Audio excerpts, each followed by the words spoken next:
Kamusta po kayo? Dahil sa nakaraan kong video or post, marami ngayon ang nagtatanong sa akin tungkol dito sa hula na maaaring mangyari sa atin.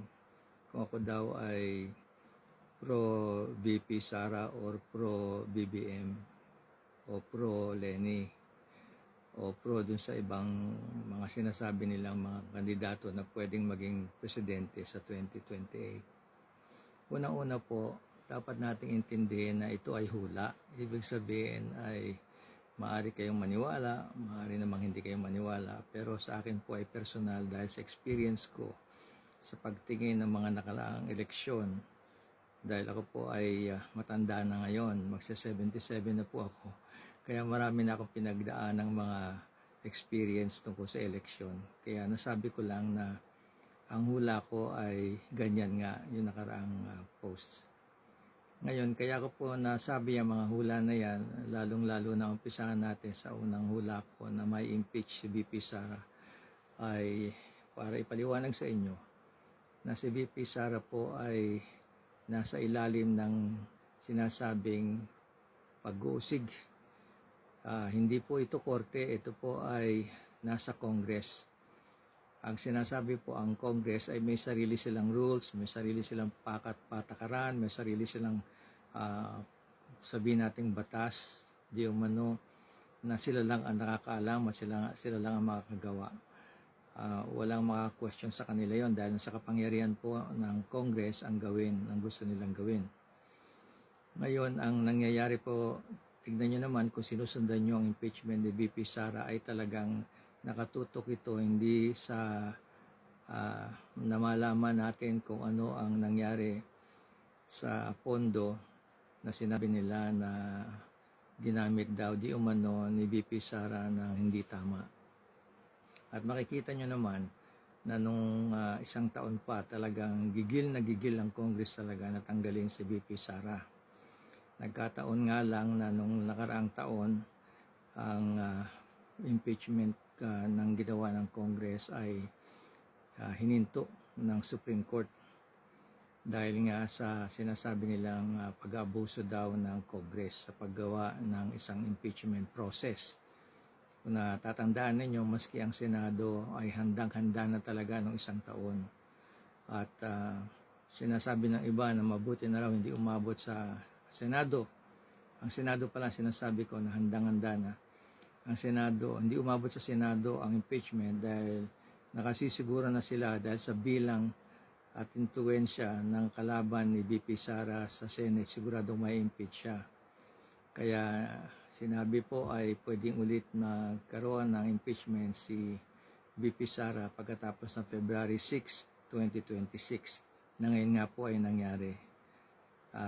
Maski ano pong gawin natin na maniwala na siya ay hindi may impeach na sa patakaran po o sa paraan o proseso ng Congress na talagang i-impeach siya.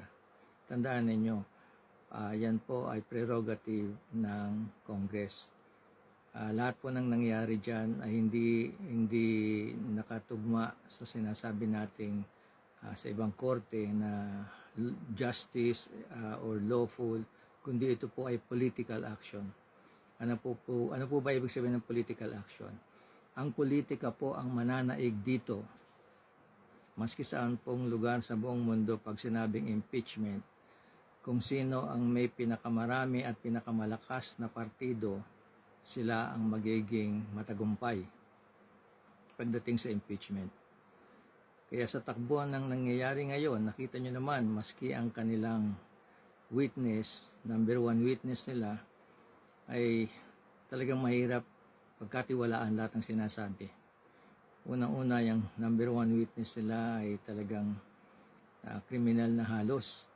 At yan ang ginagamit nila na ebidensya laban kay VP Sara. Maski po ang isang masigasig na congressman ng Manila, noong pangsang taon ay gigil na ma-impeach si VP Sara, siya daw po ay di umano ang nagsabi na gusto nilang pumunta si VP Sara sa Congress para makahanap sila ng ebidensya pa. Isipin ninyo, ang mismong nasasakdal ang magbibigay pa ng ebidensya para labanan ng kanyang sarili. Para naman tayong umanap ng isang tao na niluto sa sariling mantika. Yan po ang nangyayari. Kaya ang prediction ko po talaga na dahil sa lakas at dami ng ng mga miyembro ng partido na kalaban ng partido ni VP Sara, malamang po ay talagang sa Congress ay may impeach yan at yan po ay aakyat sa Senado. Nakikita nyo naman ang nangyayari sa Senado. Maliwanag na talagang hinihintay na lang nila na matapos ang proseso sa mababang Congress at pag yun ay umakyat sa dami ng mga nasa Senado na ang partido ay hindi kapartido ni VP Sara, malamang po ay siya ay ma-impeach. Mangyayari lang po yan na mabago kung sakaling bumaligtad ang mga kalaban ng partido ni VP Sara sa partido ng mga minorya or minority.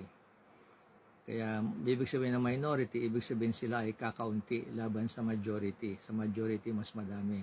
At yung po ay nasa majority ay talagang gigil na talagang impeach sa si VP Sara. Kaya ako po na-predict na ma-impeach si VP Sara. Sa sarili ko lang pong pakiramdam at nakikita ko sa pag-uugali o behavior ng Congress na nangyayari kung ilang linggo na ang nakaraan.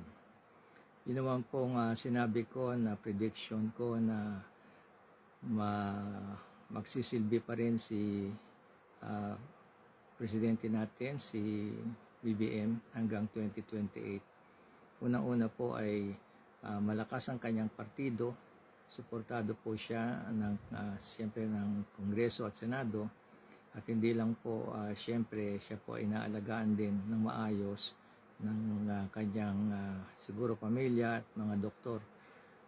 Yung mga balita na may sakit siya or hindi siya healthy, ayan po ay hindi na importante sa ating malaman. Ang importante lang po ay sa atin bilang isang citizen ng Pilipinas, magtiwala na lang po tayo na ang ating Pangulo ay nandiyan, malakas, at kaya pa niya magserbisyo ng mga ilang taon na lang hanggang 2028. Ilang buwan na lang po ay 2027 na.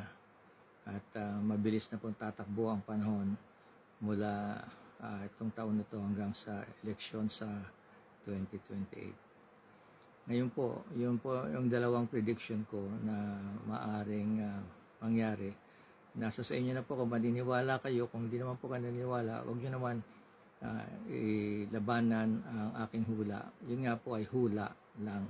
Maaari pong mangyari, maaaring hindi. Dahil sa experience ko, sinabi ko na po sa dati kong video na may mga hula ako na akala ko ay hindi na kailangan or maaaring mangyari. Pero sa bandang huli, bumaligtad lahat ang mga hula ko at naging mali o naging tama, maski pa paano, yung pakiramdam ko. Panoorin nyo po yung dati kong series o dati kong video tungkol dyan. Ang importante po, magdasal na lang po tayo para sa bansang Pilipinas. Pagdasal natin ang mga Pilipino dito sa bansang Pilipinas at nasa abroad, na kahit papaano ay we will survive. God bless the Philippines, God bless the Filipinos, God bless also our politicians. Maraming salamat po. Mabuhay tayong lahat.